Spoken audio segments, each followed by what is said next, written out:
Bismillahirrahmanirrahim. Dear audience, Assalamu alaikum. I'm Dr. Muazzam Manzoor, founder and chief executive officer of topgrade.pk.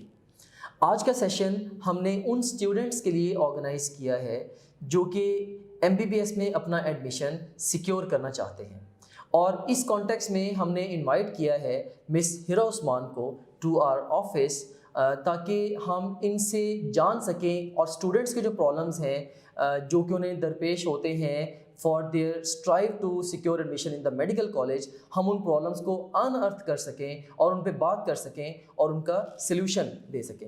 इससे पहले कि हम अपने main topic की तरफ आएँ, I would like to introduce miss Hira Usman in detail. She is from Sahiwal और इन्होंने FSC में 1057 मार्क्स लिए थे ईयर 2022 में। उसके बाद MD कैट में इनके 165 मार्क्स आए थे और एग्रीगेट इनका बना था 89.3%, और इस एग्रीगेट के साथ पंजाब के किसी भी मेडिकल कॉलेज में इनका एडमिशन नहीं हो सका। फिर ईयर 2023 में इन्होंने MD कैट को रिपीट किया और रिपीट करके इनके MD कैट में 178 मार्क्स आए और इनका एग्रीगेट बना 92.6%, और now she is hoping to get admission in her dream medical college. इंशाल्लाह अभी फाइनल लिस्ट लगेगी, लेकिन इस एग्रीगेट के साथ ऑलमोस्ट हम 100% कह सकते हैं कि she is going to make it this year. तो अब हम पूछते हैं मिस हिरा उस्मान से कि लास्ट ईयर में इन्होंने क्या ऐसा किया या क्या ऐसे प्रॉब्लम्स थे या कौन सी ऐसी वजूहात थी जिनकी बिना पे ये मेडिकल कॉलेज में अपना एडमिशन नहीं सिक्योर कर पाए। जी, तो मिस हिरा उस्मान। फर्स्ट जो मेजर प्रॉब्लम मुझे फेस करनी पड़ी थी कि मैंने जो अपनी MD कैट की प्रिपरेशन है वो स्टार्ट की थी FSC के एग्ज़ाम्स के बाद। लेकिन मुझे लगता है अगर मैं स्टार्ट करती उसको फर्स्ट ईयर में साथ साथ या फिर सेकेंड ईयर में तो शायद मुझे ज़्यादा टाइम मिल जाता और मैं अच्छा परफॉर्म करती फर्स्ट अटैम्प्ट में।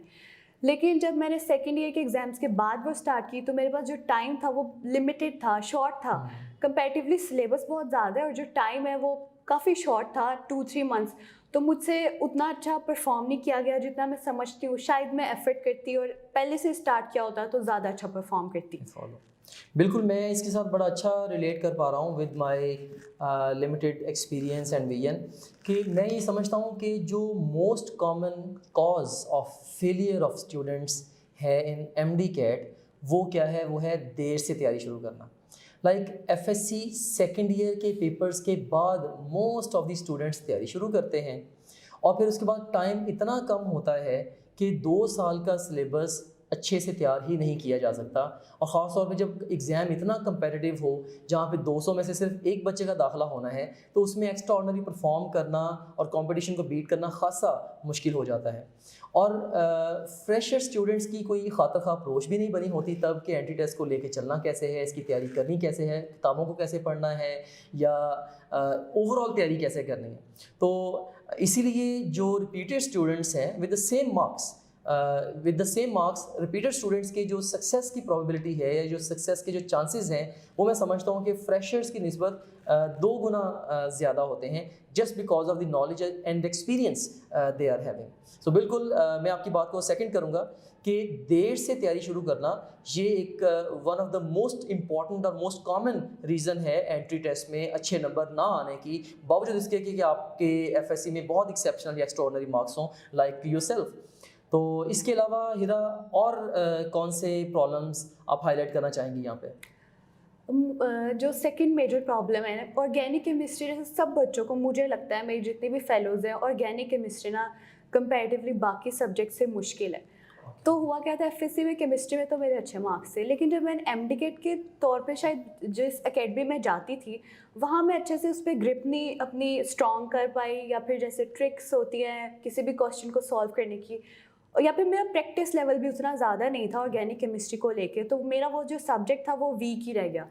और जो MD कैट में मेरे केमिस्ट्री में फर्स्ट अटैम्प्ट में कोई 12 MCQs गलत थे, और 12 MCQs कितने इंपॉर्टेंट है वो सच में सब बच्चों को पता ही है जिन्होंने MD कैट दिया। या I can relate to that. इसमें मैं भी अपना एक्सपीरियंस यहाँ पे शेयर करना चाहूँगा कि डिफरेंट स्टूडेंट्स डिफरेंट सब्जेक्ट्स में वीक होते हैं। जो मेरा जो ओवरऑल एक्सपीरियंस है, या जो मैंने सैकड़ों हज़ारों स्टूडेंट्स के साथ कन्वर्सेशंस होल्ड की हैं आफ्टर देयर एंट्रेंस एग्ज़ाम्स, और उनके रिज़ल्ट्स को भी एनालाइज़ किया है मैंने और मेरी टीम ने, तो ज़्यादातर जो स्टूडेंट्स हैं वो फ़िज़िक्स में मार्क आते हैं। सेकंड नंबर पे बहुत सारे स्टूडेंट्स इंग्लिश में मार्क आ जाते हैं, और फिर केमिस्ट्री में भी, और फिर इवन बायोलॉजी में अमूमन स्टूडेंट्स अच्छा स्कोर कर जाते हैं। Logical reasoning also fine. So इसमें ये होता है बिल्कुल हिरा, जैसे कि आप कह रही हैं कि आपकी स्पेसिफिकली ऑर्गेनिक केमिस्ट्री वीक रह गई थी, तो बहुत सारे स्टूडेंट्स ऐसे हैं जो कि फिजिक्स में कैलकुलेशंस को नहीं टैकल कर पाते, या जैसे केमिस्ट्री ऑर्गेनिक, वाकई ये भी एक बड़ा काफ़ी जेन्युइन प्रॉब्लम है। बहुत सारे स्टूडेंट्स इसमें प्रॉब्लम फेस करते हैं। इसमें ये प्रॉब्लम सॉल्व क्यों नहीं होता, प्लग क्यों नहीं होता? बेसिकली आप इसको इस तरह से अंडरस्टैंड कीजिए कि कि एफएससी में शायद चीज़ों को एक डिफरेंट लेवल पे पढ़ना होता है, और जब एंट्री टेस्ट में प्रिपरेशन करनी है तो हमें काफ़ी ज़्यादा डेप्थ में जाके चीज़ों को कवर करना पड़ता है, क्योंकि अब जो क्वेश्चन राइटर है वो आपको किसी भी स्टेटमेंट से, बुक की किसी भी लाइन से, बुक के किसी डायग्राम से, बुक के किसी कॉन्सेप्ट से, या एक डायग्राम के नीचे इवन जो डिस्क्रिप्शन लिखी है कई दफ़ा वहाँ से भी क्वेश्चन उठा के दे सकता है। तो आपको बहुत ज़्यादा जूम इन करना पड़ता है इनटू द बुक, उसको बड़े अच्छे से ग्रैस्प करने के लिए। सो ऑर्गेनिक केमिस्ट्री में जैसे आपने बताया कि एफएससी में आप परफॉर्म कर गई, लेकिन एंट्री टेस्ट के लिए आपकी तैयारी कैलिब्रेटेड नहीं थी, और वर्स्ट पार्ट ये है कि वो अकेडमी में जाके भी कैलिब्रेट नहीं हो पाई। और उसकी रीज़न आप बता रही हैं कि उसकी रीज़न ये थी कि टीचर वो आपको उस लेवल का कवर नहीं कर पाए। तो ये भी एक बड़ा कॉमन मसला है कि एक एकेडमी है, ऑफ कोर्स उन्हें अपनी टीम्स को बैलेंस करना होता है, तो हर जगह पे सारे बेस्ट टीचर्स वो नहीं भेजते। तो इसमें होता ये है कि जैसे हर एकेडमी में जितने भी सेशंस को टीचर्स मिलते हैं, कोई एक आध टीचर हार्ड हिटर होगा जो एक्सेप्शनल पढ़ाता होगा, कोई बाकी दो अच्छा पढ़ाते होंगे, एक आध बिल्कुल थोड़ा वीक भी होता है। सो वो टीम्स को बैलेंस करते हैं, और जब टीचर किसी सेशन का जिस सब्जेक्ट का वीक रह जाए, तो मैंने ये देखा है ट्रेंड ओवरऑल कि बच्चों को ओवरऑल ही मार पड़ जाती है। तो इस प्रॉब्लम को बहरहाल हमने टॉप ग्रेड में बड़े अच्छे से सॉल्व किया है। हमने इस तरीके से सॉल्व किया कि ऑफ कोर्स हमने उन टीचर्स से अपनी वीडियो रिकॉर्डिंग्स करवाई हैं जिनका ऑलरेडी फीडबैक बहुत ही अच्छा है, जिनके साथ टेस्टेड है कि स्टूडेंट्स को जब भी वो पढ़ाते हैं तो ऑलमोस्ट 100% स्टूडेंट्स उनके साथ सेटिस्फेक्शन का इजहार करते हैं। हमने उन टीचर्स को चूज़ किया, उन्हें ट्रेन किया, और उनके साथ उनके थ्रू हमने सारे के सारे लेक्चर्स को रिकॉर्ड किया। सो मैं ये समझता हूँ कि अगर आपने लास्ट ईयर में टॉप ग्रेड .pk को ज्वाइन किया होता, और ऑर्गेनिक केमिस्ट्री को आपने हमारे जो टीचर हैं मुदस्सर जमील साहब, आपने अगर उनसे पढ़ा होता, या शुजात शाह साहब हैं, तो मुझे लगता है कि आपकी ये वीकनेस प्लग हो जाती और आप काफ़ी बेहतर स्कोर कर जाती हैं, और लास्ट ईयर में ही आपका एडमिशन हो जाता। एनीवेज, हम मज़ीद प्रॉब्लम्स जानते हैं जी हिरा उस्मान से। जी हिरा, कोई नेक्स्ट प्रॉब्लम आप जो हाईलाइट करना चाहें? एक जो सबसे बड़ी प्रॉब्लम है ना, मुझे लगता है कि टाइम मैनेजमेंट और टाइम वेस्ट बहुत हुआ था एकेडमी में। अब मैं आपको ना अच्छे से एक्सप्लेन करती हूँ। एकेडमी की जो हमारी स्टार्ट की टाइम थी ना, वो सुबह 6 बजे थी, जो एकेडमी मैंने ज्वाइन की थी। अब सीन ये होता था कि मैं सुबह जब एकेडमी जाती थी तो मैं उठती थी 4 बजे, फिर थोड़ा तैयार होती थी, 5 बजे ना पक्का मैं एकेडमी पहुंच जाती थी, क्योंकि मतलब मुझे था कि मैंने अच्छे मार्क्स लेने हैं, तो मुझे भाई सबसे आगे बैठना है। तो उसके लिए मैंने फर्स्ट सीट रखनी होती थी। तो एकेडमी में बच्चे इतने ज़्यादा होते हैं कि आप अगर जल्दी जाओगे तो ही अच्छी जगह मिलेगी, वरना अगर एंड पे बैठोगे तो वाइट बोर्ड कुछ दिखेगा नहीं। तो इस तरह मेरे वो घंटे वेस्ट होते थे, मेरी नींद नहीं पूरी होती थी। अब मैं एकेडमी चली तो गई हूँ, लेकिन मैं फिर भी थकी हुई हूँ, और मैं अच्छे से शायद लेक्चर भी ना अटेंड कर पाऊँ, इसीलिए क्योंकि मैं थकी हुई हूँ। और ऐसे होता था कि लेक्चर्स कई बार जैसे टीचर लेट आए हैं तो हमारा टाइम वेस्ट हो गया, और ऐसे होता है कई बार टीचर एब्सेंट है तो उसकी जगह किसी और को भेज देते हैं, और वो टाइम तो वेस्ट हो गया ना। और टाइम बहुत शॉर्ट होता है, क्योंकि अगर वो वेस्ट होता जा रहा है तो फिर तैयारी पे बहुत असर पड़ता है, एनर्जी तो ज़ाया हो रही है ना, और दिन कम होते जा रहे हैं। और ऐसे होता था कि कभी कोई लाइट चली जाए तो भी हमारा टाइम वेस्ट हो जाता था, एक आधा लेक्चर कहीं नहीं गया। और आपको पता है कि एमडीकेट में एक एक आपका जो मिनट है वो भी कीमती है। और जो एक मेजर प्रॉब्लम ये था, अब अगर कोई 100-200 बच्चों की क्लास है, हर एक बच्चा क्वेश्चन पूछेगा, तो टीचर अगर जवाब दे रहा है तो मुझे अगर वो क्वेश्चन पहले से आता है या नहीं भी आता, या फिर वो एक इलॉजिकल क्वेश्चन है, तो टाइम तो मेरा भी वेस्ट हो रहा है ना, और बाकी सब बच्चों का भी हो रहा है। Right. तो ये एक थी। और कुछ ऐसे, अगर किसी एकेडमी में कैंटीन है जैसे हमारे, तो बच्चे आ रहे हैं जा रहे हैं, टीचर फिर डांट रहे हैं, तो उस लिहाज से भी मेरा काफ़ी टाइम वेस्ट हो जाता था। और मैं जब घर जाती थी तो मेरी एनर्जी तो सब खत्म हो चुकी होती थी, और लेकिन मेरे पास घर जाके सेल्फ स्टडी के लिए बहुत कम टाइम बचता था, जिसमें ना मैं अच्छे से पढ़ पाती थी, ना रेस्ट पूरा होता था, एनर्जी भी डाउन रहती थी। एक ये मुझे लगता है मेजर वजह। हाँ यार, यू आर सो स्मार्ट। आपने बड़ा फाइन ट्यून्ड वे में वर्कआउट किया हुआ है कि कहाँ कहाँ से आपका टाइम वेस्ट होता रहा है। जस्ट मैं एक क्वेश्चन, साइड पे एक क्वेश्चन है वो मैं आपसे पूछना चाहूँगा कि ये जब आप फर्स्ट टाइम तैयारी कर रही थी, आपको तभी अंदाज़ा हो गया था कि ये सारा टाइम मेरा वेस्ट हो रहा है, या आपको जो रिपीट ईयर था उसमें आपको जाके समझ आई कि ये टाइम मेरा नहीं वेस्ट होना चाहिए था? फर्स्ट टाइम में ऐसा होता है ना कि फील हो रहा होता है कि नहीं Okay. मेरा कुछ लॉस हो रहा है, समथिंग इज लेकिन मिसिंग। पता तब चलता है जब वाकई भैया आपको पता है कि ये 165 पे मुझे किसी ने रखना नहीं है, मतलब मेरा Okay, कहीं yeah. एडमिशन नहीं हो, असल जो लॉस का पता तब चलता है। बिल्कुल बिल्कुल, मैं बड़ा अच्छा रिलेट कर पा रहा हूँ, क्योंकि जो टाइम मैनेजमेंट है ड्यूरिंग प्रेपरेशन और इवन ड्यूरिंग द एग्ज़ाम, ये one of the most important skills है to master and practice for exam success. और आपने बहुत राइटली पॉइंट किए हैं सारी चीज़ें कि एकेडमी जाने के चक्कर में, सिर्फ जब आप ये डिसीजन बना लेते हो ना हिरा कि आपने एकेडमी जाना है और एकेडमी के थ्रू तैयारी करनी है, इसका मतलब ये है कि डेली बेसिस पे आप अपने 8 आवर्स सेल्फ स्टडी में से माइनस कर रहे हैं। जी। और आपकी जो सेल्फ स्टडी, चूँकि अगर आप एकेडमी जा रहे होते हो और आप वहाँ पे स्टडी कर रहे हो, लाइक अब देखेंगे आपकी 24 आवर्स रूटीन क्या बनती है। आपके 8 घंटे सोने में चले गए, 8 घंटे आपके चले गए एकेडमी के चक्कर में जाना आना, और एकेडमी में 6 घंटे, और वापस आके 4 घंटे खुद के लिए अपनी लाइफ को मैनेज करना है, और 4 घंटे सेल्फ स्टडी के लिए बचेंगे। सो बड़ा थोड़ा टाइम बचता है आपके पास एकेडमी के साथ ओवरऑल तैयारी करने के लिए। और उसमें एक तो ये बड़ा मेन प्रॉब्लम है, और इसके मैं ये समझता हूँ कि इस प्रॉब्लम को हमने बड़ा इफ़ेक्टिवली सॉल्व किया है topgrade.pk में, कि हमने एकेडमी वाला मुद्दा सिरे से गायब कर दिया। मीन्स कि हम ये समझते हैं कि हर बच्चे को मैक्सिमम टाइम अपनी सेल्फ स्टडी पे देना चाहिए, और एकेडमी में जो कुछ आपको मिलता है वो सब कुछ, और उसके अलावा बहुत कुछ, उसके अलावा बहुत कुछ हम आपको अपनी टॉप ग्रेड ऐप के अंदर देते हैं।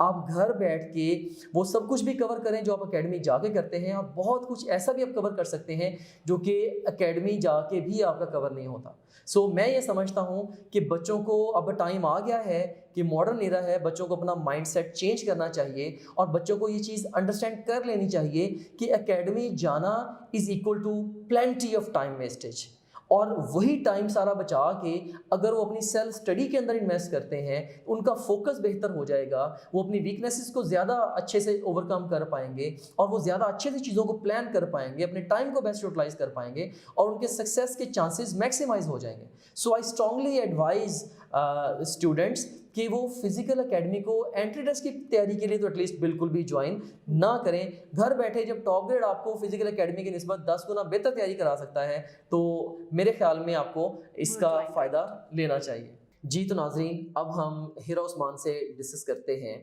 कि डेली एकेडमी में जो 5 से 6 घंटे ये स्पेंड करती थी, उससे इनको कितना फ़ायदा होता था, उसके हवाले से फ़ीडबैक लेते हैं। और सबसे पहले हम बात करते हैं एकेडमी में लेक्चर्स के हवाले से। जी तो हिरा, आप बता सकती हैं कि एकेडमी में चूँकि मोस्ट ऑफ द टाइम आपका लेक्चर्स लेने में गुजरता था, तो लेक्चर्स को लेके आपका क्या फीडबैक है, क्या प्रोज एंड कॉन्स से आप इस पर ज़रा रोशनी डालेंगी? लेक्चर्स का ये था कि मैं आपको जैसे मैं बताया जब जल्दी जाती थी ताकि अच्छे से लेक्चर नोट कर सकूं, तो मेरा जो मेन फोकस होता था, मैं बहुत सारे कलर पॉइंटर्स और ये मतलब फुल मेहनत ना, मुझे तब पता नहीं था क्योंकि मैं फर्स्ट टाइम में मुझे नहीं पता था इसका मुझे आगे क्या फ़ायदा होगा या नुकसान होगा। मैं अपनी तरफ से तो फुल एफर्ट अपना बेस्ट दे रही थी, कलरफुल बहुत नोट्स बनाने फुल मेहनत से।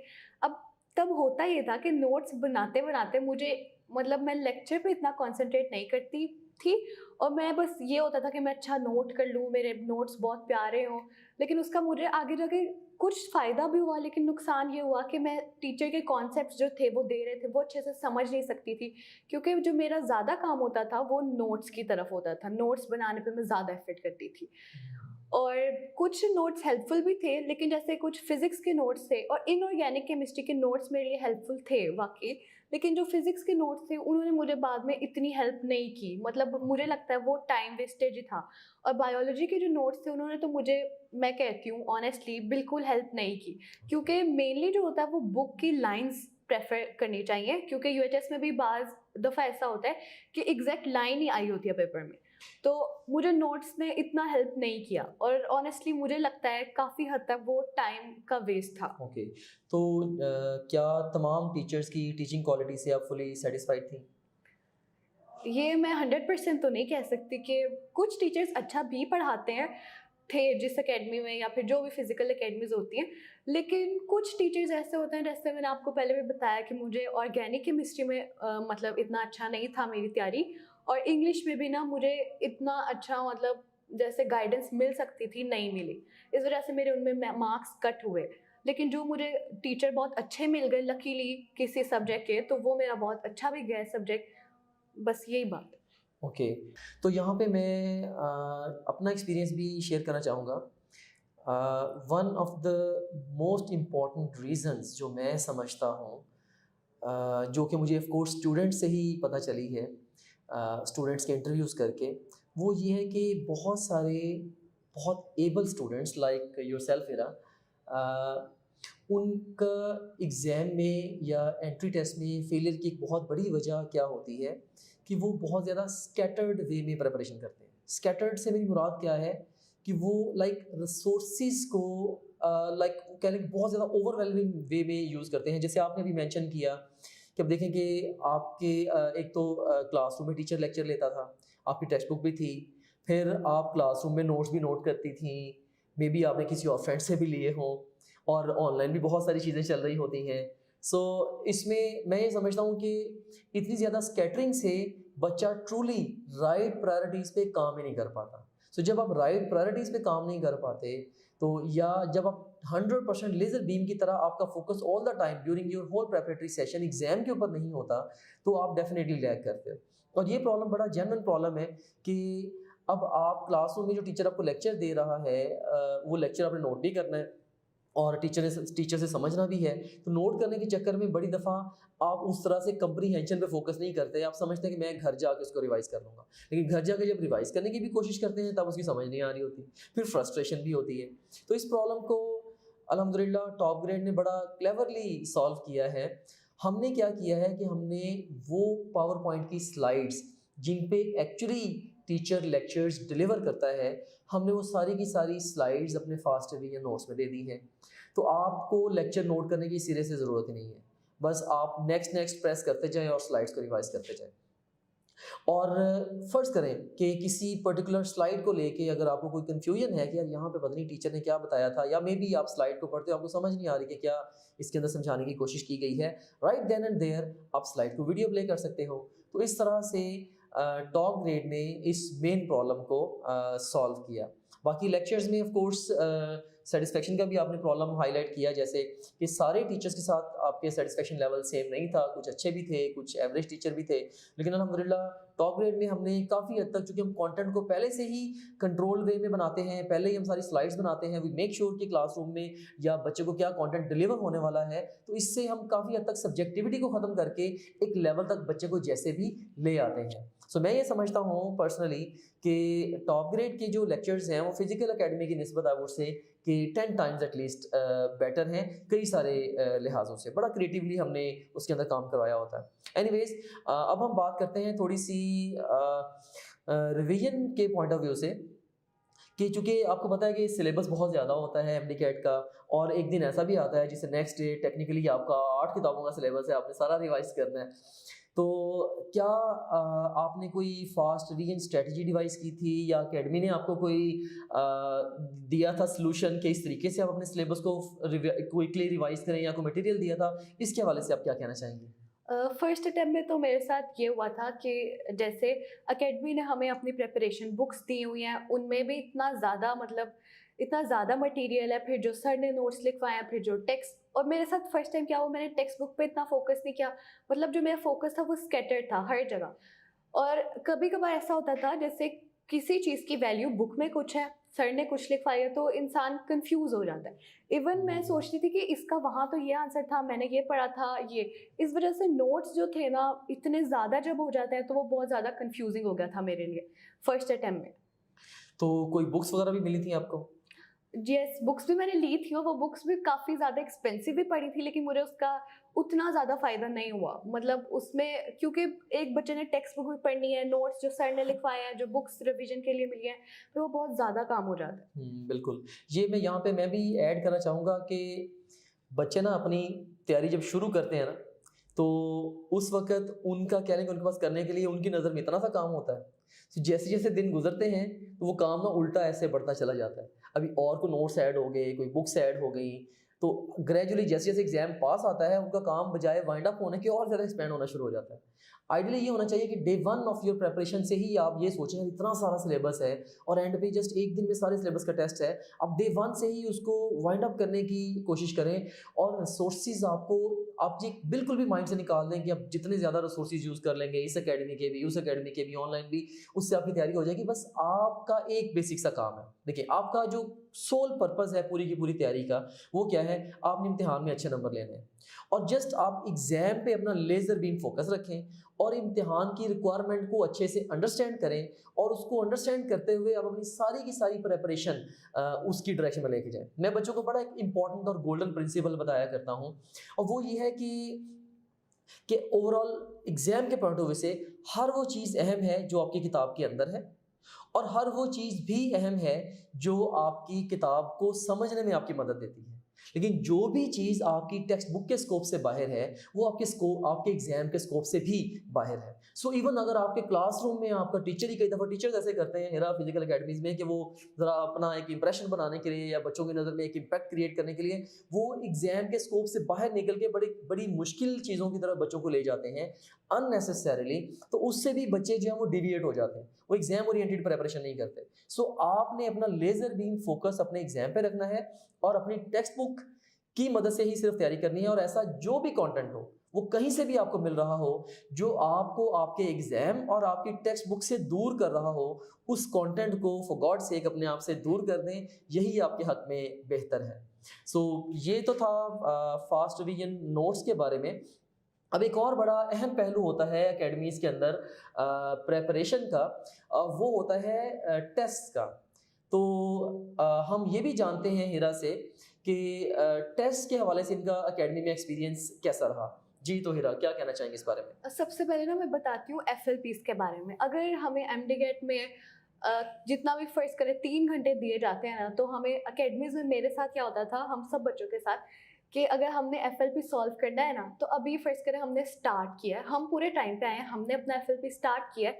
अब उन्होंने क्या करना है, अभी मैंने फर्ज करें बायोलॉजी का पार्ट सॉल्व किया, अब वो जो एकेडमी की एडमिनिस्ट्रेशन है उन्होंने कहना है फिजिक्स के सर अभी अवेलेबल है, उसकी हम डिस्कशन करा दें। अब उससे क्या होगा, मैंने जो क्वेश्चन अभी सॉल्व भी नहीं किए, मैं उसकी डिस्कशन पहले क्यों लूँ? मतलब उससे मुझे क्या फ़ायदा होगा? मतलब वो डिस्कशन पहले हो जाएगी और क्वेश्चन सॉल्व मैं बाद में करूँगी। इस तरह तो एफएलपी को मैं अपने आप को एनालाइज ही नहीं कर पाऊंगी कि मेरी तैयारी किस हद तक है, कमी है, या मुझे फिजिक्स के वो क्वेश्चंस आते हैं या नहीं आते। कई बार इस तरह होता है टाइम कम दे देते हैं और कई दफ़ा इस तरह होता है डिस्कशन भी प्रॉपर नहीं होती। किसी भी जो एमसीक्यूज़ हैं, जो अगर स्टार्ट वाले एमसीक्यूज़ हैं उनकी डिस्कशन अच्छी तरह हो गई, जो एंड वाले हैं उनकी डिस्कशन मतलब सर ने ऐसे चुटकी बजा के बस जल्दी जल्दी करा देते हैं, तो फिर वो समझ भी नहीं आती उन क्वेश्चन। सही। अच्छा, तो मुझे ये बताइए कि जो आपके क्लासरूम के जो टेस्ट क्या टेस्ट डेली बेसिस पे होते थे? टेस्ट का जो मुझे लगता है जो पॉइंट नहीं होना चाहिए वो ये था कि एक दिन में अगर हमारे टेस्ट हो रहे ना, तो वो 2-2 सब्जेक्ट्स के हो रहे। अब 2-2 सब्जेक्ट्स के भी, एक सब्जेक्ट के 2-3 चैप्टर, दूसरे के भी 2-3 चैप्टर। अब उससे क्या होता है, मतलब घर जाके मुझे कितने घंटे मिले थे पढ़ने के लिए? 4-5। इतनी एनर्जी हो सकती है, या फिर बंदा थका होता है, प्रैक्टिस में कितनी कर सकती हूँ इतने घंटों में? जब मुझे 2 सब्जेक्ट के, उसके भी 2 चैप्टर, उसके भी 2 चैप्टर, तो वो टेस्ट पहली बात मेरा अच्छा प्रिपेयर ही नहीं हो सकता। अगर अच्छा प्रिपेयर हो भी गया है तो उसका जब टेस्ट होगा, जब डिस्कशन प्रॉपर नहीं होगी, तो मैं हर एमसीक्यू को अच्छे से समझ नहीं सकूंगी। ये मुझे डिफिकल्टी पहली दफ़ा में फेस करनी पड़ी। सही। और मुझे ये भी बताएं कि जो टेस्ट आपके होते थे, क्या वो टॉपिक वाइज होते थे या यूनिट वाइज होते थे? इस मैंने सवाल अभी आपको बताया ना कि एक दिन में 2-2 सब्जेक्ट्स के टेस्ट, उनके चैप्टर्स भी 2-2। टॉपिक वाइज का तो सीन ही नहीं है, मतलब चैप्टर ज़्यादा है, तो वो बर्डन एक बिल्ड हो जाता है। और एक टॉपिक पे तो मैं पहली दफ़ा में तो फोकस नहीं कर पाई थी। सेकंड अटेम्प्ट में मैंने किया था अलग से हर टॉपिक को, लेकिन फर्स्ट अटेम्प्ट में मैंने हर टॉपिक पे नहीं फोकस किया। तो जो डिस्कशन होती थी, से आपने क्लास टेस्ट दिया, मे बी 1 या 2 चैप्टर्स का टेस्ट दिया, उसके बाद टीचर ने डिस्कशन कराई, उस डिस्कशन के हवाले से आपका क्या व्यू है, उसका क्या आपको फ़ायदा होता था या उसके क्या प्रोज एंड कॉन्स थे? डिस्कशन में ये होता था, कभी तो डिस्कशन फर्स्ट करें बहुत अच्छी हो गई, टीचर के पास बहुत टाइम था, दो एक उन्होंने अच्छे से एक्सप्लेन कर दिया। लेकिन मोस्ट ऑफ द टाइम्स क्या होता है, अगर फर्स्ट करें 50 मार्क्स का टेस्ट है, Okay. तो जो पहले 10 है ना, वो इतने अच्छे से डिस्कस हुए हैं कि मुझे वो याद हो गया, मुझे समझ आ गया। लेकिन मेरे टेस्ट में गलत क्या हुए, अगर एंड वाले गलत हुए तो उस पर टाइम क्या बचा है, बहुत मतलब बहुत थोड़ा सा टाइम बचा है, और मैं जो मेरे गलत हुए हैं मैं उनको तो सीख भी नहीं सकी, और वो सर ने बस ये वहाँ लिखा हुआ, ये वहाँ से कर लेना, जल्दी से कर लेना। तो उससे मतलब मुझे होता है कि एक तो मैंने इतनी फ़ी भी भरी है, तो मुझे प्रॉपर डिस्कशन तो मिले ना, वरना मैं अपनी गलती से अगर सीखूंगी नहीं तो घर जाके अगली दफ़ा भी अगले टेस्ट में मैं वो गलत करूँगी। अब मैं रट्टा कितना का मार सकती हूँ, मैं इस तरह की स्टूडेंट हूँ, जब तक मुझे समझ नहीं आएगी मेरी वो चीज़ अगली दफ़ा भी गलत होगी। तो से आपने एक टेस्ट दिया, एक टेस्ट यूजुअली एक यूजुअल क्लास टेस्ट आपका कितने मार्क्स का होता था? 50 मार्क्स। 50 मार्क्स का। तो अगर 50 मार्क्स का आपने टेस्ट दिया, तो से आपके मे बी उसमें से 10 मिस्टेक्स हो गई, से 40 आपके ठीक हैं। तो उस हवाले से आप क्या कहना चाहेंगी कि उन जो 40 आपके करेक्ट हैं, क्या उनकी डिस्कशन आपके लिए हेल्पफुल होती थी या वो टाइम वेस्टेज होता था?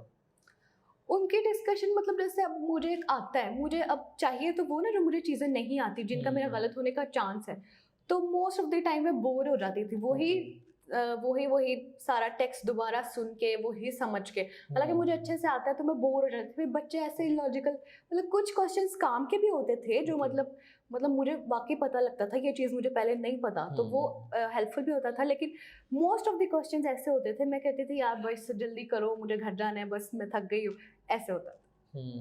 तो क्लासरूम में जो दूसरे स्टूडेंट्स की जो क्रॉस क्वेश्चनिंग होती थी ड्यूरिंग द डिस्कशन, उससे आपको हेल्प होती थी?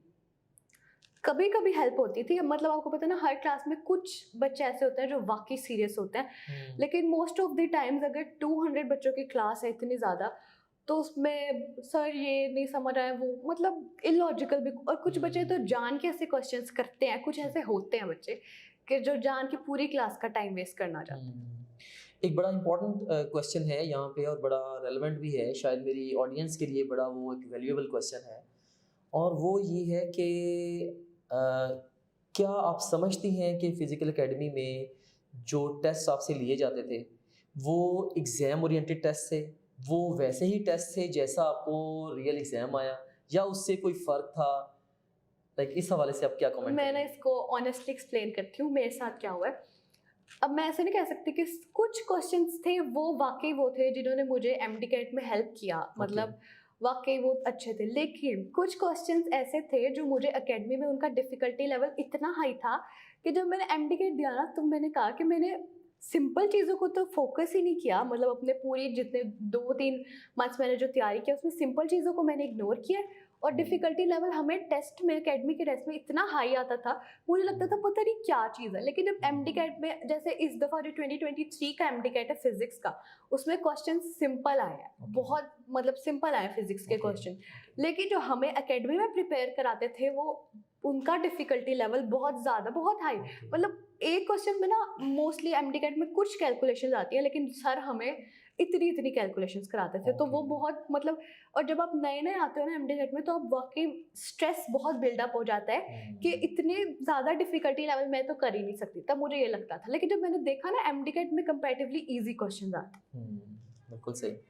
इसमें मैं भी चूँकि मैं खुद भी पहले एक बड़ा सक्सेसफुल और बहुत बड़ा रियल वर्ल्ड एकेडमी का सेटअप रन करता रहा हूँ, शायद आपको इसका नाम पता हो, फॉर यू और अपनी ऑडियंस के लिए भी। तो एकेडमी कल्चर को और एकेडमी के सिस्टम्स को अल्हम्दुलिल्लाह मैं बड़ा in depth inside out understand करता हूँ, और टेस्ट को लेके फ़िज़िकल एकेडमी जो अपने बच्चों से क्लासरूम में टेस्ट लेती है एंट्री टेस्ट की तैयारी के लिए, उनको लेके भी मेरी बड़ी कॉन्क्रीट आइडियोलॉजी है और मेरी कॉन्क्रीट समझ है कि उसमें से क्या हेल्पिंग है और क्या हेल्पिंग नहीं है।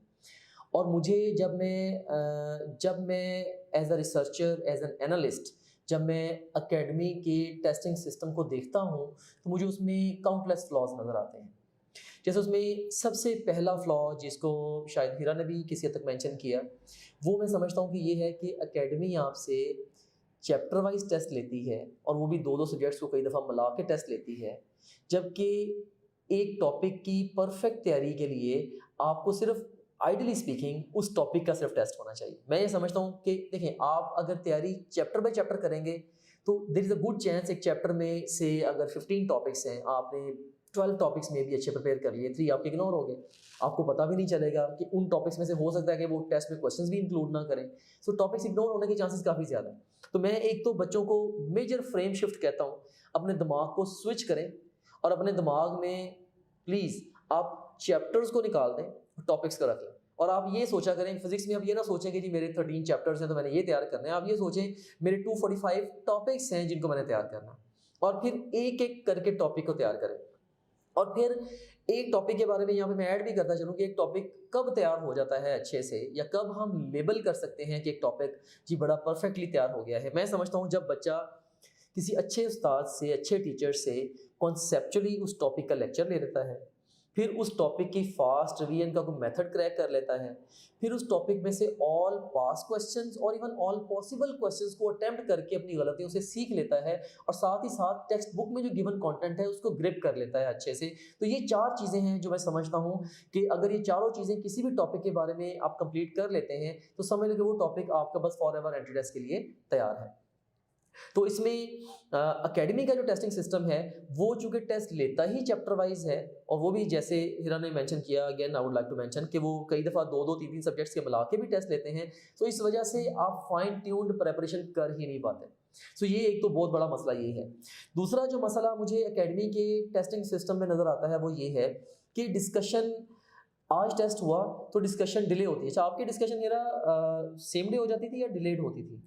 जैसे मैं बताऊं, लॉजिकल रीजनिंग की डिस्कशन डिले होकर एंड पे होती नहीं थी। Oh my goodness. मतलब मुझे होता था, अब इस दफ़ा भी मेरा एक लॉजिकल में गलत हुआ है। होते हैं बच्चों के, वो 5 नंबर भी बहुत कीमती होते हैं, मेरिट कहाँ से कहाँ चला जाता है। लॉजिकल रीजनिंग को तो ऐसे इग्नोर करते हैं, उसकी डिस्कशन होती नहीं है। बाकी सब्जेक्ट्स की डिस्कशन कुछ टाइम पे हो जाती थी, लेकिन मोस्टली टाइम पे से क्या मुराद है? रूटीन क्या थी? Same day, next same day तो कभी भी नहीं होती, अगले ही दिन होती थी। फिर ये सही। होता था कभी भूल जाता था। फिर ऐसे भी होता है कि अगले दिन अगर मेरी डिस्कशन हो रही है ना, तो उसके बाद मेरा टेस्ट है, तो मैं डिस्कशन, मतलब मेरी ये मिस्टेक है, मुझे नहीं करना चाहिए था, लेकिन और भी बहुत मेरे फेलोज ऐसे करते हैं कि डिस्कशन को नहीं मतलब इंपॉर्टेंस दी, और इंपॉर्टेंस किसको दी? अपने नेक्स्ट टेस्ट को। तो फिर वो जो पार्ट है वो मेरा वीक ही रह जाता है। Very right, does make lot of sense to me. बिल्कुल, मैं दोबारा अपनी डिस्कशन की तरफ वापस आता हूँ।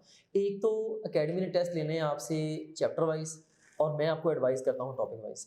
दूसरे नंबर पे एकेडमी में, जैसे अभी हिरा ने बताया कि जो टेस्ट की डिस्कशन है ये बड़ी सिग्निफिकेंटली डिले होती है, राइट। से आज अगर टेस्ट दिया है आपने और नेक्स्ट डे या 3 दिन या 4 दिन के बाद जाकर अगर उस टेस्ट की डिस्कशन हो रही है, जब तक आपने एक चैप्टर और पढ़ लिया होगा, नेक्स्ट टेस्ट आपके सर पे आ गया होगा, तो मे बी उस चैप्टर और उस टेस्ट का स्कोप ही आपके दिमाग से निकल चुका है। तो मैं ये समझता हूँ कि डिस्कशंस का डिले होना, ऑफ कोर्स उस टेस्ट से जो आपने बेनिफिट लेना था, अगर टेस्ट के फौरी बाद डिस्कशन नहीं होती, मैं ये समझता हूँ कि उसका जो बेनिफिट है जो स्टूडेंट के पार्ट पे आना था, एटलीस्ट 50% वो इसी से सिर्फ कॉम्प्रोमाइज़ हो गया। और इसके अलावा डिस्कशन में एक और बहुत बड़ा मसला ये भी होता है कि आपके से 40 क्वेश्चंस अगर ठीक हैं और सिर्फ 10 आपकी मिस्टेक्स हैं, तो सिर्फ आपको उन क्वेश्चंस का जो कि आपके गलत हुए हैं, आइडियली आपको सिर्फ उनकी डिस्कशन मिलनी चाहिए, या चले कह सकते हैं कि जिन क्वेश्चंस में आपको कंफ्यूजन थी, मे बी आपने तुक्का लगा के ठीक भी कर लिए, कंफ्यूजन थी, उनकी डिस्कशन मिलनी चाहिए। लेकिन सारे क्वेश्चंस की डिस्कशन मैं ये समझता हूँ कि वो आपके लिए फ्यूटाइल है। सो ये भी डेफिनेटली डिस्कशंस का जो प्रॉब्लम है, ये भी एक बड़ा मैं समझता हूँ कि मेन प्रॉब्लम था। और एफएलपीज़ को लेके ख़ास तौर पे बिल्कुल, ये तो खैर बहुत ही बड़ा डिजास्टर है कि अपनी टाइम मैनेजमेंट के चक्कर में वो एफएलपी पूरा करने भी नहीं देते थे। मींस के टेस्ट से पहले जैसे आप बताती थी कि फिजिक्स हमने अटैम्प्ट नहीं की होती थी, और टीचर ने कहीं जाना होता था अपनी जॉब पे किसी और जगह पे, तो वो फिजिक्स की डिस्कशन टेस्ट अटैम्प्ट करने से ही पहले हो जाती। तो ऑफ कोर्स ये तो एक डिजास्टर है। मैं समझता हूँ ये तो खैर उस रिस्पेक्टिव अकेडमी की एक तरह से मिसमैनेजमेंट होगी। आइडली तो ऐसा नहीं होता, ना होना चाहिए। दोबारा खैर एडमिनिस्ट्रेटिव प्रॉब्लम्स कोई ना कोई ऑल द टाइम चल ही रहे होते हैं। सो टेस्टों में, टेस्टिंग सिस्टम में बेतहाशा मसले हैं। इसके अलावा और भी मसले हैं जो शायद बच्चों को समझ में भी नहीं आते।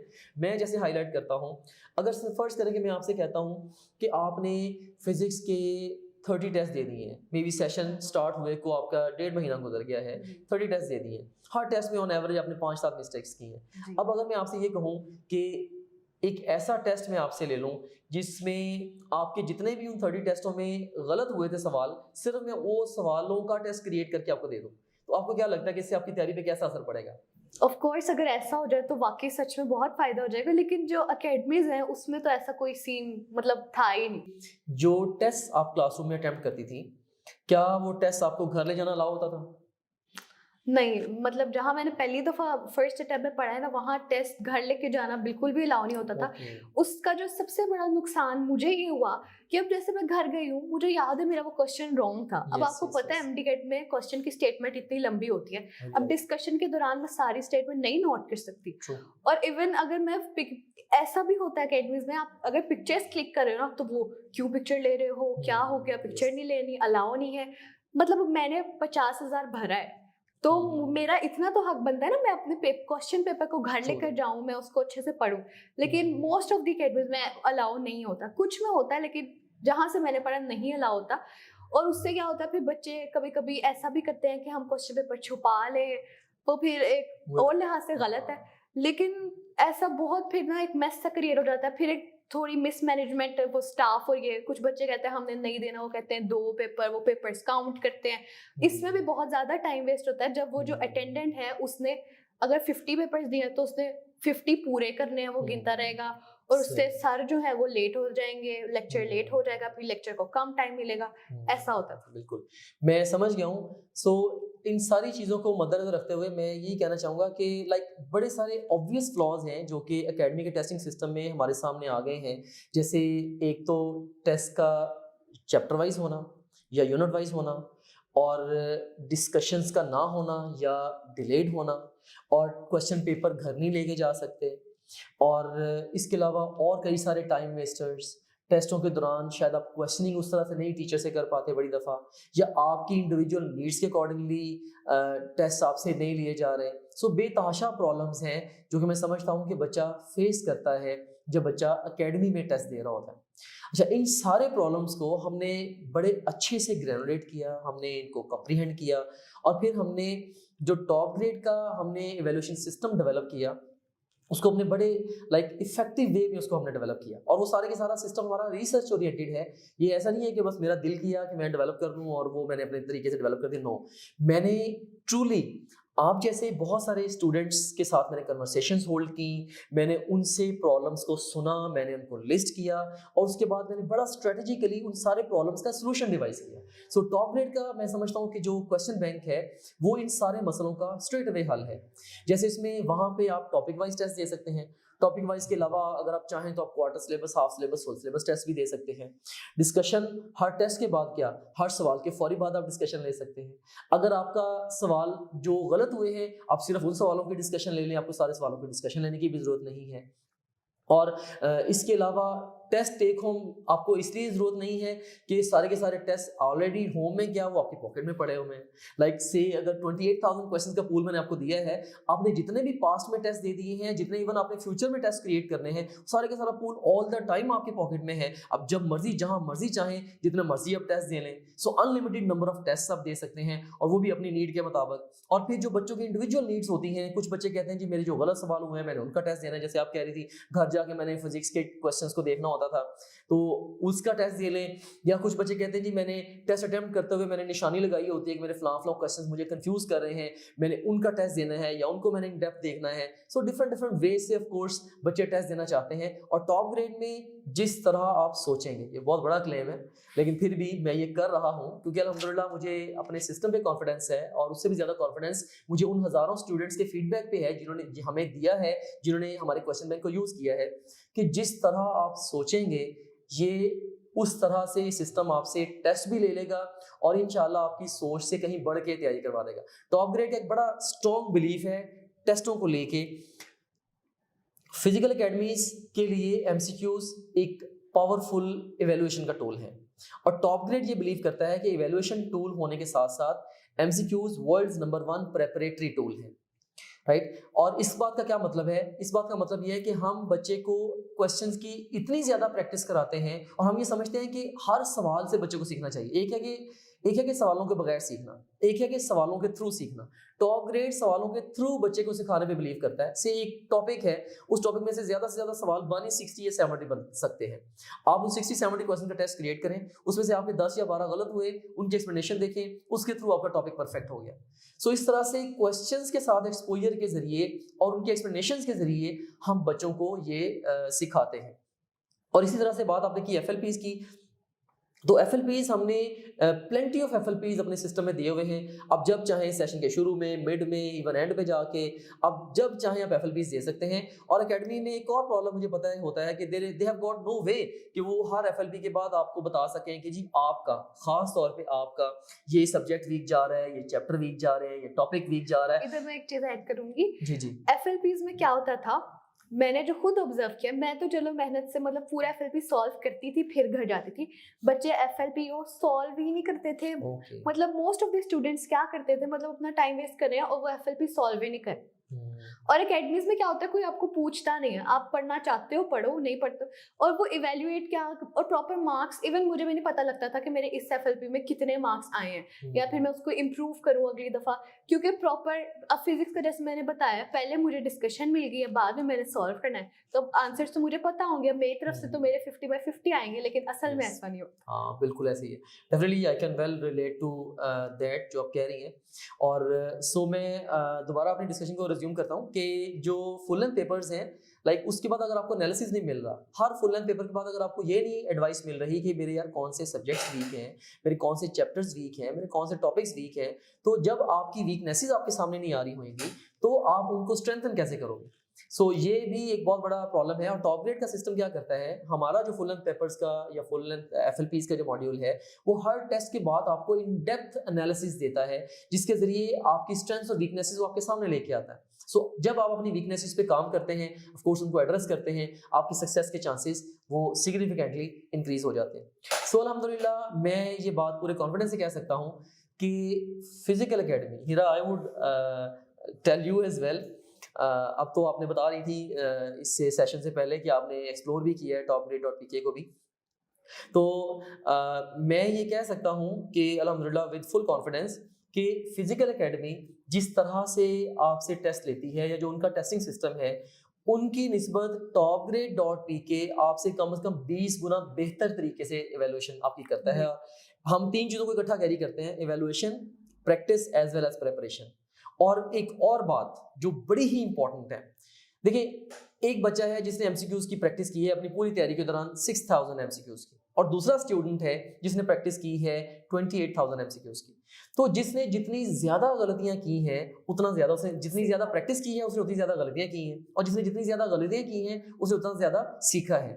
हमारा टॉप ग्रेड का एक बिलीफ है, हम कहते हैं तैयारी कैसे करनी चाहिए, हम कहते हैं कि best way to avoid mistakes in the final exam is to make mistakes before the exam. So academy ने जहाँ 6000 सवालों के टेस्ट लेने हैं, हमने 25 से 30,000 सवालों के टेस्ट लेके हमने सारी की सारी गलतियां ला के आपको दिखाने, भाई ये लो, ये आपकी गलतियां पड़ी और इन गलतियों को करेक्ट कर लो और जाओ और एग्जाम अटेम्प्ट करो और अपनी सक्सेस हासिल करो और अपने ड्रीम इंस्टीट्यूशन में दाखिला लो। और एक चीज़ मैं और ऐड करना चाहूँगा टेस्ट के हवाले से अपनी डिस्कशन को कंक्लूड करते हुए, कि जितने भी हमारे लास्ट ईयर्स में जो हाई परफॉर्मर्स रहे हैं स्टूडेंट्स, जिन्होंने एक्स्ट्रा ऑर्डिनरी मार्क्स लिए हैं या पाकिस्तान लेवल पे जिन्होंने पोजीशंस ली हैं, तो उन सब में एक चीज़ बड़ी कॉमन थी, और वो क्या थी कि उन्होंने हमारा पूरा क्वेश्चन बैंक कंज्यूम किया हुआ था। बहुत सारे बच्चे जो हमसे पेड सब्सक्रिप्शन लेते हैं, बड़ी दफ़ा वो 50% क्वेश्चन बैंक या 60% क्वेश्चन बैंक कंज्यूम कर पाते हैं, लेकिन जिन बच्चों ने पोजीशन हासिल की हैं, हमारे पास चूँकि सारे स्टैट्स होते हैं सिस्टम के अंदर कि किस बच्चे ने क्या किया है, तो उसके जरिए हमें ये समझ आई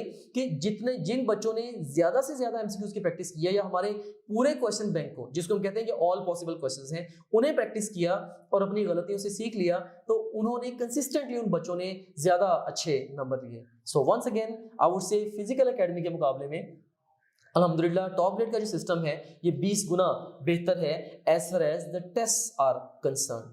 तो अब मैं एक और इम्पॉर्टेंट एस्पेक्ट की तरफ अपने ऑडियंस की तवज्जो लेके जाना चाहूँगा, और वो है गाइडेंस लेक्चर्स, जिन्हें फिजिकल एकेडमीज में मेनी टाइम्स मोटिवेशनल लेक्चर्स के नाम से जाना जाता है। तो एक पॉइंट इस कॉन्टेक्स्ट में मैं ये जनरेट करना चाहूँगा कि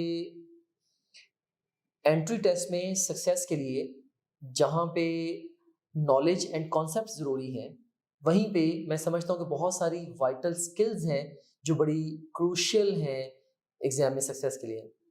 उसमें जैसे कि किताब कैसे पढ़नी है, क्योंकि एफएससी के लिए किताब पढ़ना और है और एंट्री टेस्ट के लिए किताब पढ़ने का तरीकाकार बिल्कुल मुख्तलिफ है।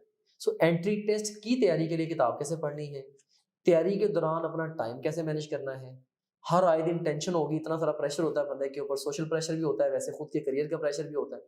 तो स्ट्रेस को कैसे मैनेज करना है, क्योंकि स्ट्रेस में आप अच्छा प्ले नहीं करते।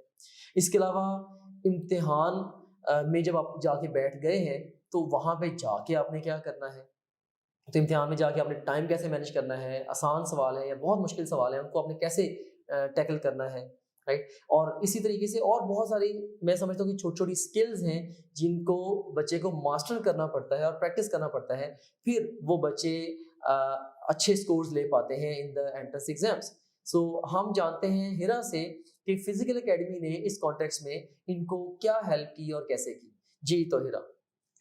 सबसे पहले मैं ये बताऊंगी एकेडमी में जो जिसे कहते हैं ना मोटिवेशनल लेक्चर, फर्स्ट करें अगर एक सर एब्सेंट है ना, हमारे कोई भी केमिस्ट्री के सर एब्सेंट है, तो उनकी जगह वो, मुझे नहीं पता वो एकेडमी के ही हैं या जो भी है, उनको भेज देते हैं मोटिवेशन के लिए, लेक्चर के लिए।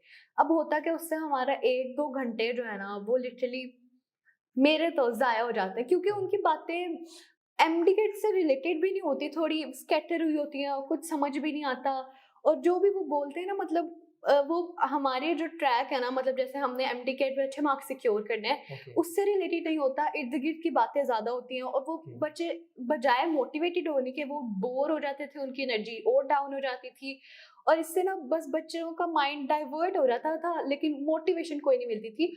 और दूसरी अहम बात ये, और हमारे साथ 2022 में ये बहुत हुआ है कि एमडी कैट पहले इस डेट को अनाउंस्ड है, होना है, तो अब उसके लिहाज से आप प्रिपेयर कर रहे हो, बीच में एकदम जी आ जाएगा एमडी कैट, डिले हो गया, तब आपको याद होगा फ्लड वगैरह के प्रॉब्लम्स थे। अब जब डिले होता है ना, तो फिर वो जो एक सारे एक रिदम बना होता है ना तैयारी करने का, वो सारा खराब हो जाता है। अब उस पॉइंट पे कोई भी नहीं आपको, अकेडमीज मतलब अच्छे से गाइड नहीं करती कि अब जो आपको एक्स्ट्रा टाइम मिला है उसे कैसे यूटिलाइज करें। प्रॉपर गाइडेंस उस टाइम के लिए कोई भी नहीं देता और आपको समझाता भी नहीं है कि अब आपने स्ट्रेस नहीं लेना, कोई भी अच्छे से गाइड तब नहीं करता। उस पॉइंट पे बच्चे को गाइडेंस की वाकई ज़रूरत होती है। हाँ, बिल्कुल मैं आपका पॉइंट ऑफ व्यू अंडरस्टैंड कर गया हूँ कि बच्चे को बेसिकली उसको दाएँ-बाएँ की बातों के साथ कंसर्न नहीं है। उसका उस वक़्त जो लेज़र बीम फ़ोकस है और जो होना भी चाहिए मैं समझता हूँ, वो उसका एमडी-कैट है। अब 2-2 घंटे अगर बच्चे को आप लेक्चर्स भी दें और उसके बाद बच्चे को ये समझ ही ना आए कि मैंने करना क्या है, उसको कोई पाथ ही ना मिले, उसको कोई ट्रैक ही ना मिले, तो मैं समझता हूँ कि ऐसा करने का कोई फ़ायदा नहीं है। और इसकी एक बहुत बड़ी रीज़न पता क्या है कि ये लेक्चर जैसे क्यों होते थे?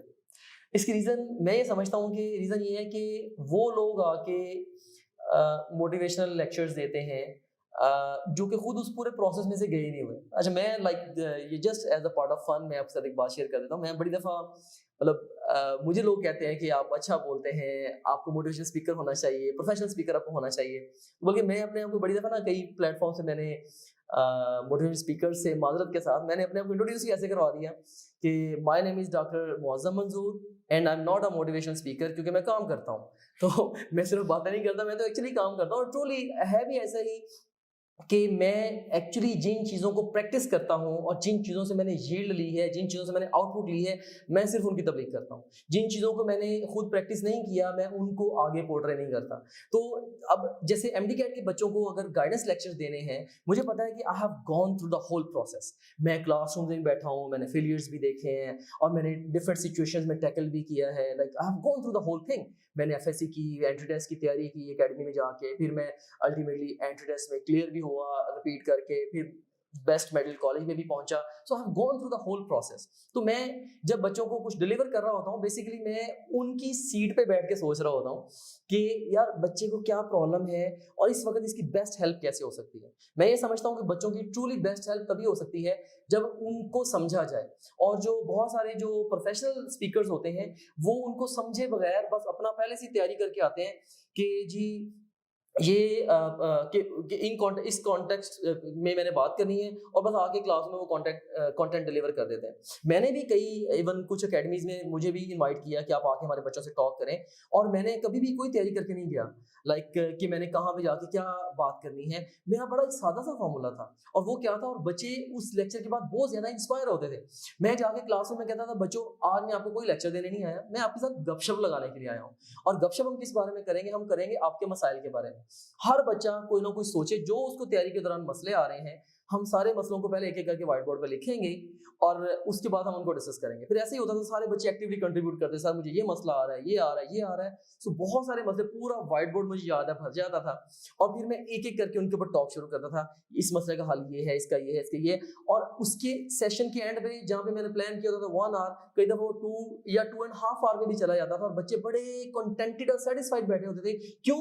क्योंकि हम उनके मसले को हल कर रहे हैं।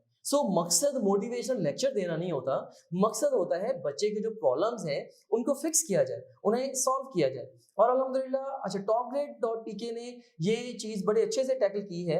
एक तो हम मजबूर नहीं कर रहे कि मोटिवेशनल लेक्चर हमारे सुने, क्योंकि अगर जिस बच्चे को जिस चीज पे जरूरत है वो सुन ले। हमने हंड्रेड्स ऑफ वीडियोस मैंने बना दी हैं, डिफरेंट सिनेरियोज में बच्चों को गाइड कर दिया है, टाइम ऐसे मैनेज करना है, प्रैक्टिस ऐसे करनी है, एग्जाम की फाइनल इंस्ट्रक्शंस ये हैं, एग्जाम से एक दिन पहले ये करना है, एग्जाम वाले दिन ये करना है, वगैरह वगैरह। ठीक है, हर चीज मैंने शायद सैकड़ों वीडियोस इसके ऊपर क्रिएट की हैं। डिफरेंट बच्चों को डिफरेंट जगहों पे प्रॉब्लम है। एक तो जिसको जो प्रॉब्लम है उससे रिलेटेड वो वीडियोस देख ले, अपने उन प्रॉब्लम्स को सॉल्व कर ले। मैं समझता हूँ वो भी सारे के सारे लेक्चर्स देखने की खातिर खास जरूरत नहीं है। और एक और बात आपने जैसे मेंशन दिया कि yes I can recall that कि फ्लड था और उसकी वजह से एग्जाम कई मरतबा डिले हुआ बच्चों का पूरा। मैं समझ सकता हूँ अगर मैं बच्चे की जगह बैठ के देखूं कि बच्चे का पूरा एक रिदम बना हुआ, उसने प्लान किया या फलाना डेट मेरा एग्जाम होगा, ये प्रेशर वुड बी ओवर, उसने एक अपना मोमेंटम बनाया होता। जैसे एग्जाम डिले, साथ ही मोमेंटम ब्रेक हो जाता है, बाद में दोबारा वो मोमेंटम रीगेन ही नहीं होता। तो और सबसे वर्स्ट पार्ट ये कि उस वक्त बच्चे को ये कोई बताने वाला नहीं होता कि यार अच्छा अब एग्जाम के लिए 15 दिन और मिल गए हैं, अब इन 15 डेज की बेस्ट यूटिलाइजेशन क्या है। अच्छा, अब मैं बड़ा इस चीज को समझता था, और मैं इस चीज को मैं एम्पथाइज करता था बच्चों के साथ, या बच्चे इस पोजीशन के अंदर है। और फिर मैं इसका सोल्यूशन कैसे देता था, मैं कोई ना कोई वेबिनार होल्ड करता था। कुछ मेरे वेबिनार इस कॉन्टेक्स्ट में अभी यूट्यूब पे भी पड़े हुए हैं, आप देख सकते हैं जाके। मैं वेबिनार होल्ड करता था, और वेबिनार होल्ड करके मैं बच्चों को क्लियर कट स्ट्रेटजी देता था, बच्चों आपका एग्जाम डिले हो गया है, लेकिन आपने डिले नहीं होना, अब ये जो रिमेनिंग डेज हैं इन्हें आप इस तरीके से बेस्ट यूटिलाइज करें। बल्कि इससे भी पहले जब वो ईयर था, जब खैर 4 टाइम्स या 5 टाइम्स सिलेबस चेंज हुआ, वो तो इससे भी पैथेटिक सिनेरियो था, इससे प्रीवियस ईयर की बात मैं कर रहा हूँ। तो मतलब मुझे याद है कि एक दफा सिलेबस चेंज हुआ, क्योंकि पहली दफा वो इमरान खान के दौर में कंबाइंड सिलेबस आया था, उसमें हर प्रोविंस कहता था जी मेरा ये कंटेंट नहीं इसके अंदर इंक्लूड कर सकते, मेरी बुक्स में नहीं है। तो वो हर दफा करते करते करते करते 4-5 रिवीजन सिलेबस किया गया। और जब भी सिलेबस चेंज होता था, तो अब ऑफ कोर्स एकेडमीज के पास तो कोई सिस्टम नहीं होता कि एकदम से बच्चों को नई चीज के ऊपर शिफ्ट कर पाए। हम क्या करते थे, हमारा सिस्टम अल्हम्दुलिल्लाह, हमारे सिस्टम का आर्किटेक्ट ऐसे है टॉप ग्रेड का, हम विद इन 3 to 4 आवर्स सारे का सारा कंटेंट ऑप्टिमाइज करते थे, video lectures, notes, question bank, और हम बच्चों को दे देते थे। और हम साथ ही में वेबिनार कर देता था या वीडियो बना देता था कि बच्चों मैंने नए सिलेबस के मुताबिक सारा कंटेंट अपडेट कर दिया है, जाके तैयारी कर लो। ये मैं समझता हूँ कि बहुत बड़ी स्ट्रेंथ रही है। और फिर मुझे याद है, मैं हर दफा जब वेबिनार करता, हर दफा सिलेबस चेंज होना, मैंने वेबिनार करना, पूरे मुल्क से बच्चों ने उसके अंदर आ जाना, मुझे सुनना, उनसे मैंने प्रॉब्लम्स डिस्कस भी करने, 2-वे कन्वर्सेशंस भी होती थी। मुझे याद है शायद 4th या 5th टाइम जब मैंने वेबिनार किया ना, तो वेबिनार के एंड पे मैंने बच्चों से कमेंट्स मांगे। तो मैंने कहा कि anyone would like to say anything. तो मतलब एक बच्चे ने मुझे कहा कि सर मुझे माइक अलाउ करें, मैंने उसे माइक अलाउ किया। तो उसने जूम मीटिंग में, तो उसने मुझे कहने लगा, कहता सर सारी एकेडमियों की बस हो गई है, अच्छा टॉप ग्रेड है कि थकने का नाम नहीं ले रहा। तो ये अल्हम्दुलिल्लाह I would take it as a compliment कि उस वक्त अगर 4 या 5 दफा सिलेबस चेंज हुआ, अच्छा हर दफा सिलेबस भी चेंज हुआ, डिले भी हुआ, हम सिलेबस भी नया दे देते थे, और डिले के बावजूद हम फ्री अपने बच्चों के कोर्स को एक्सटेंड भी कर देते थे। मैंने कहा किसी एक भी बच्चे का नुकसान नहीं होना चाहिए सिर्फ इस बिना पे कि उसने हमें फी पे नहीं की, फ्री ऑफ कॉस्ट एक्सटेंड भी कर देते थे। और अल्हम्दुलिल्लाह आखिरी दिन तक आखिरी दिन तक टॉप ग्रेड ने और टॉप ग्रेड की पूरी टीम ने, मैं अपनी टीम को यहाँ पे बड़ा अप्रिशिएट करना चाहूँगा, पूरी टीम ने बच्चों का दिल से साथ दिया, क्योंकि हमारी कोर वैल्यूज़ में एक चीज़ शामिल है और वो ये है, अभी आप देख भी रही थी ऑफिस में, मैं आपको उसका डेमो भी दे रहा था। सबसे पहला पॉइंट हमने अपनी कोर वैल्यूज़ में क्या लिखा हुआ है? Students first. हम खुद नुकसान बर्दाश्त कर लेते हैं, खुद हम घाटा बर्दाश्त कर लेते हैं, लेकिन स्टूडेंट के एंड पे हम कॉम्प्रोमाइज़ नहीं आने देते और अल्हम्दुलिल्लाह मुझे इस बात पे फ़ख्र है। मुझे फ़ख्र है कि हम स्टूडेंट्स को सबसे पहले रखते हैं। तो बहरहाल मैं दोबारा मोटिवेशनल लेक्चर्स के पॉइंट ऑफ व्यू से बताना चाहूँगा, अगेन थोड़ा-सा साइड ट्रैक हो गया था, अपनी डिस्कशन पे वापस आता हूँ कि motivational lectures, of course guidance lectures, आपको जिन सिनेरियोज़ पे और जिन सिचुएशंस पे गाइडेंस चाहिए, वो सारे के सारे रिकॉर्ड करके मैंने ऐप में डाल दिए हैं और आपको जिन-जिन चीज़ों में आप ब्लॉक हैं या जहाँ-जहाँ पे भी आपके मेंटल ब्लॉक्स हैं, बस उन सिलेक्टिव लेक्चर्स को सुन लें। और ये जो लेक्चर्स हैं अल्हम्दुलिल्लाह, इन्होंने ऑलरेडी हज़ारों स्टूडेंट्स की ज़िंदगियों को बदला है और ये आपकी ज़िंदगी को बदलने की भी सलाहियत रखते हैं। और चूँकि इन लेक्चर्स में और जो कन्वेंशनल अकेडमीज़ में जो प्रोफेशनल मोटिवेशनल स्पीकर्स लेक्चर देते हैं, उनमें एक बिग डिफरेंस है और मैं समझता हूँ वो डिफरेंस है सिंसेरिटी का। और मैंने 100% सिंसेरिटी के साथ अपने स्टूडेंट्स के लिए बड़े दिल से रिसर्च करके मैंने कंटेंट डिलीवर किया है। कोई कंटेंट्स तो मैंने ऐसे डिलीवर किए हैं, मुझे याद है कि करियर के ऊपर मैंने एक वेबिनार करना था, प्री मेडिकल के स्टूडेंट्स के साथ भी और फिर प्री इंजीनियरिंग के स्टूडेंट्स के साथ भी। आई स्टिल रिमेंबर, मैंने 200 सफ़ों की किताब प्री मेडिकल के करियर्स के ऊपर पढ़ी और प्री इंजीनियरिंग के करियर्स के ऊपर मैंने 200 सफ़ों की किताब पढ़ी। फिर इंटरनेट पे बैठ के मैंने पूरी रात आर्टिकल्स पढ़े, फिर मैंने पावर पॉइंट बनाई और फिर मैंने उसको डिलीवर किया। फिर मुझे तसल्ली हुई, हाँ यार वाकई मैंने बच्चों को कोई वैल्यूएबल चीज़ बताई है, क्योंकि trust of the students on top grade and on me as well, ये मैं समझता हूँ कि मेरा मोस्ट वैल्यूएबल एसेट है। And this is the last thing जो कि मैं चाहूँगा कि वो शेक हो।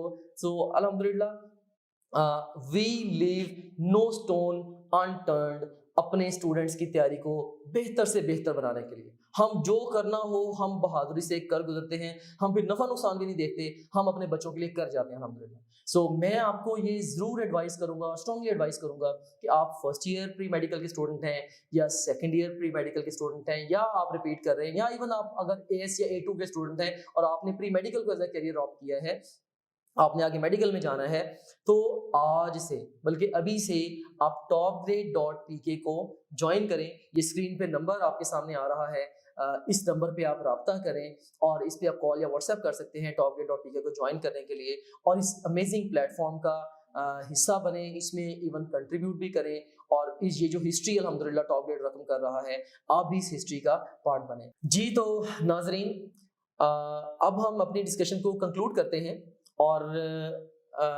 ओरिजिनली हम जिस चीज़ को अंडरस्टैंड करने की कोशिश कर रहे थे वो ये थी कि स्टूडेंट्स का दाखिला क्यों नहीं हो पाता या स्टूडेंट्स एफएससी में एक्स्ट्रा ऑर्डिनरी मार्क्स अच्छे होने के बावजूद एंट्री टेस्ट में अच्छे नंबर क्यों नहीं ले पाते और मेडिकल कॉलेज में अपना एडमिशन क्यों सिक्योर नहीं कर पाते।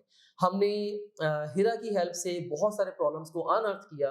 फिर भी मैं ये चाहूँगा इस स्टेज पे कि हिरा खुद से अपने लिए कम से कम सम अप करके दें, कोई सिंगल लाइन में या चंद वर्ड्स में हमें ये बताएं कि 2022 में आपके 1057 नंबर थे एफएससी के अंदर और एंट्री टेस्ट में आपने जस्ट 165 स्कोर किया और आपका एडमिशन नहीं हो सका। तो इसकी सिंपलेस्ट अगर मैं आपसे पूछूं कि सबसे बड़ी वजह या बड़ी एक दो वजूहत वो कौन सी थी प्लीज? सबसे इसकी मेजर जो वजह है वो ये है कि जब मैं एकेडमी ज्वाइन की उससे मेरा बहुत ज़्यादा टाइम वेस्ट हुआ। टाइम वेस्ट होने के साथ साथ मुझे जो घर में अपनी खुद से तैयारी करने का, सेल्फ स्टडी करने का टाइम मिलता था वो बस 4 घंटे या ये बहुत कम टाइम मिलता था और मैं उतने अच्छे से तैयारी नहीं कर पाई जो मैंने सेकेंड अटेम्प्ट में की। तो मेजर तो रीज़न यही है कि मुझे ज़्यादा सेल्फ स्टडी का टाइम नहीं मिलता था क्योंकि एकेडमी में मेरा बहुत टाइम, एनर्जी बहुत ज़्यादा वेस्ट हो जाती थी। या it does make lot of sense. आपने बिल्कुल सही मैं समझता हूँ कि पिन पॉइंट किया है कि सबसे पहली चीज़ एकेडमी के साथ आपकी जो हिट होती है वो है आपकी सेल्फ स्टडी का टाइम। और जब सेल्फ स्टडी के लिए आपको टाइम ही नहीं मिलना, आपको एग्जाम पे फोकस करने का टाइम ही नहीं मिलना, तो आप कैसे सिलेबस कवर करेंगे, कैसे उसके फाइनल एस्पेक्ट्स को कवर करेंगे, कैसे एमसीक्यूज की प्रैक्टिस करेंगे। सो बेतहाशा चीज़ें जो आपके ऑटोमेटिकली मिस हो जाएंगी। सो मैं ये समझता हूँ कि एकेडमी को ज्वाइन ना करना और topgrade.pk जैसे प्लेटफॉर्म को ज्वाइन कर लेना अपने एंट्री टेस्ट की तैयारी के लिए, ये आपकी सक्सेस का बायस बन सकता है। क्योंकि एकेडमी के साथ तैयारी करते हुए जितने भी प्रॉब्लम्स बच्चे पेश करते हैं 100% ना सही I know from last experience of my last few years in top grade and from the feedback of the students as well कि 90% से ज़्यादा प्रॉब्लम्स को अल्हम्दुलिल्लाह टॉप ग्रेड ने बड़ा सक्सेसफुली सॉल्व कर दिया है। और ऑफ कोर्स जब हमने उन सारे प्रॉब्लम्स को सॉल्व कर दिया है तो बहुत सारी कॉम्प्लिकेशंस जो कि एकेडमी के साथ तैयारी करते हुए आप फेस करते हैं, topgrade.pk से तैयारी करते हुए आपको फेस नहीं करनी पड़ेगी। सो topgrade.pk से तैयारी करके आप अपने पैसे भी बचाएंगे, अपने टाइम को बेस्ट यूटिलाइज करेंगे, अपनी तैयारी को 10 गुना इससे भी ज़्यादा बेहतर बनाएंगे और इंशाल्लाह यकीनी कामयाबी हासिल करेंगे। आइए नाजरीन, अब हम हिरा उस्मान से ये जानते हैं कि 2023 में इन्होंने क्या ऐसा किया जो कि 2022 में नहीं किया था, जिसकी बिना पे इनके एंट्री टेस्ट में 178 मार्क्स आए, 92.6% का एग्रीगेट बना। सो वो क्या चीज़ें मिस थी 22 में जो कि 2023 में इन्होंने कवर की? जी हिरा उस्मान। सबसे मेजर तो ये था कि मैंने अपने सेकंड अटेम्प्ट में कोई भी एकेडमी नहीं ज्वाइन की थी लेकिन एंड पे सिर्फ कुछ टाइम के लिए, सिर्फ टेस्ट देने के लिए। और इसके अलावा मैंने ना सेल्फ स्टडी पे बहुत ज़्यादा टाइम लगाया था। मतलब मुझे जितने अच्छे से मुझे अपनी वीकनेस पता है ना, जहाँ जहाँ से मेरी तैयारी वीक है वो किसी और को नहीं पता, तो मैंने उन पॉइंट्स को अच्छे से कवर किया। मतलब एक दिन में कुछ लास्ट मंथ में मैं एक दिन में 10 घंटे 12 घंटे सेल्फ स्टडी को देती थी और वैल्यूएबल टाइम देती थी। मतलब ऐसे नहीं कि बीच में मैं कुछ और भी डिस्ट्रैक्शंस नहीं थी। और मैंने अपने प्रैक्टिस लेवल को ना, अगर फर्स्ट अटेम्प्ट में यहाँ था ना तो मैं उसको यहाँ तक लेके गई थी। और मैंने एक दिन में कोई 500-600 MCQs में डेली प्रैक्टिस करती थी। और फिर ये नहीं करती थी कि उनकी मिस्टेक्स को इग्नोर कर दिया, उनको मैं अच्छा ऐसे नोट्स पे हल्का हल्का लिखती थी और अपनी मिस्टेक्स से अच्छे से सीखती। और जो सेकंड एक बहुत इंपॉर्टेंट बात है कि मैं हर रोज ना FLP 1 सॉल्व करती थी। उससे मुझे पता लगता था कि अगर आज मैंने 160 मार्क्स किए हैं तो कल मैंने 170 तक जाना है। इस तरह मतलब एक लेवल ऐसा भी आया था कि मेरे 190 में भी मार्क्स आने लग गए थे। फिर आपको ये होता है कि अगर आपके यहाँ तक आ रहे हैं तो MDCAT में चलो इससे थोड़े कम ज्यादा आपके आ सकते हैं, लेकिन एक कॉन्फिडेंस बिल्डअप हो जाता है डेली FLP सॉल्व करने से। तो वो मेरे लिए ना काफी फायदेमंद हुआ था। अच्छा, बहुत कम स्टूडेंट्स होते हैं Hira, I would like to compliment you, जो कि इवन इतना डिसिप्लिन कैरी कर पाते हैं कि लाइक क्लेवरली आपने पहली दफ़ा जितने भी प्रॉब्लम्स आपको पेश आए आपने उन प्रॉब्लम्स को समझा। अच्छा, 90% स्टूडेंट्स समझ नहीं पाते कि मसला है क्या, मसले हैं कहाँ पे। अच्छा, आपने उन प्रॉब्लम्स को ना सिर्फ समझा, आपने उनको कॉम्प्रीहेंड किया, बल्कि आपने अपनी सेकंड अटेम्प्ट में उन प्रॉब्लम्स को करेक्ट भी किया। और जो गैप आपका फर्स्ट सेशन में रह गया था 2022 में, आपने 2023 में उनको बड़ा राइटली ब्रीच किया। जैसे आपने एकेडमी ज्वाइन नहीं की और आपने सेल्फ स्टडी को अपना फोकस बनाया, आपने ज़्यादा MCQs की प्रैक्टिस की और आपने डेली FLP आपने जैसे बताया कि आप प्रैक्टिस करते रही हैं। सो ऑफ कोर्स यही होना चाहिए। रिपीटर्स के लिए मैं यहाँ पे एक एडवाइस देना चाहूँगा कि सिर्फ रिपीट करना मकसद नहीं होता। पहली दफ़ा अगर आपसे जो गलतियाँ हो गई हैं उन गलतियों से सीख के उनको करेक्ट करना। अच्छा, ये एग्ज़ाम के बारे में भी और ये लाइफ के बारे में भी। सो अपनी गलतियों को सीख के उन्हें करेक्ट करना। और क्योंकि जब क्योंकि इंसान को ना जीत नहीं सिखाती, इंसान को हार सिखाती है।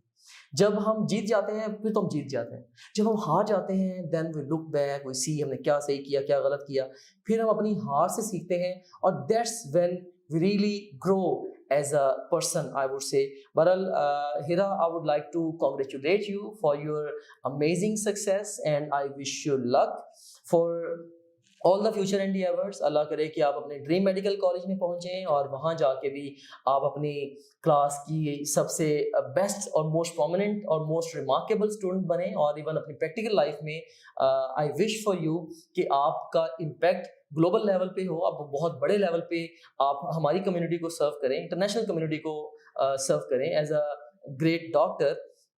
And I would like to say thanks to you कि आपने हेल्प की स्टूडेंट्स के प्रॉब्लम्स को अनअर्थ करने में और मुझे ये बात स्टूडेंट्स को समझाने में कि बेसिकली जो प्रॉब्लम्स हैं वो है क्या। बेसिकली जिस टॉपिक को आज हमने छेड़ा है इस टॉपिक पे कोई खातर खा बात ही नहीं करता, क्योंकि मेनली एकेडमीज़ का इस पूरे इकोसिस्टम के ऊपर उस तरह से होल्ड है। और ऑफ कोर्स स्टेटस को के अगेंस्ट जाना ये हर एक के बस की बात नहीं होती। अल्हम्दुलिल्लाह अल्लाह ताला ने टॉप ग्रेड की शक्ल में मुझे ये एजाज़ दिया है कि मैं एडटेक सेक्टर में काम कर पाया हूँ। और आपका बहुत शुक्रिया वंस अगेन कि आपने स्टूडेंट्स के जो जेन्युइन प्रॉब्लम से उन्हें अनअर्थ करने में हेल्प की और उनके सलूशन उन तक पहुँचाने में टॉप ग्रेड की रिमार्केबल हेल्प की। Once again thank you very much. And आपसे मैं कुछ कहना चाहूँगा एंड पे, best people in the world, best people in the world live in now, and now is a time to change yourself. अपने आप को एज अ स्टूडेंट चेंज करें, अपने माइंडसेट को चेंज करें, जो जदीद दौर के मुताबिक अपने एजुकेशनल ट्रेंड्स को बनाएं, अपनी गलतियों से सीखें, अपने एक्सपीरियंसेस से सीखें। जहाँ पे आपको गैप लगता है वहाँ पे आप खुद से जाके अपने मेंटर्स से हेल्प सीख करें। एंट्री टेस्ट की तैयारी को लेके आप फिजिकल एकेडमी की जान छोड़ दें, सिर्फ और सिर्फ ऑनलाइन पढ़ें और ख़ुद से सीरियस होके पढ़ें और अभी से पढ़ें। तो इंशाल्लाह आपके कंपेटिटर या फेलो स्टूडेंट्स की तैयारी शुरू होने से भी पहले आपकी अपनी तैयारी मुकम्मल हो जाएगी। और कमेंट सेक्शन में आज का ये इंटरव्यू हिरा उस्मान के साथ आपको कैसा लगा, इससे आपने क्या सीखा ज़रूर बताइएगा। और क्या इसमें मिसिंग था जिसके ऊपर हम बात नहीं कर पाए वो भी बताइएगा, ताकि फ्यूचर में उस कॉन्टेक्स्ट में भी किसी न किसी वे में मैं कंटेंट आप तक पहुंचाऊं। May you shine like a star in the galaxy of name and fame. I wish you luck for all the future endeavors. Stay blessed. Allah Hafiz. You can also download Top Grade app from Google Play Store or App Store. Visit topgrade.pk. For more information, contact 0304 111 5060.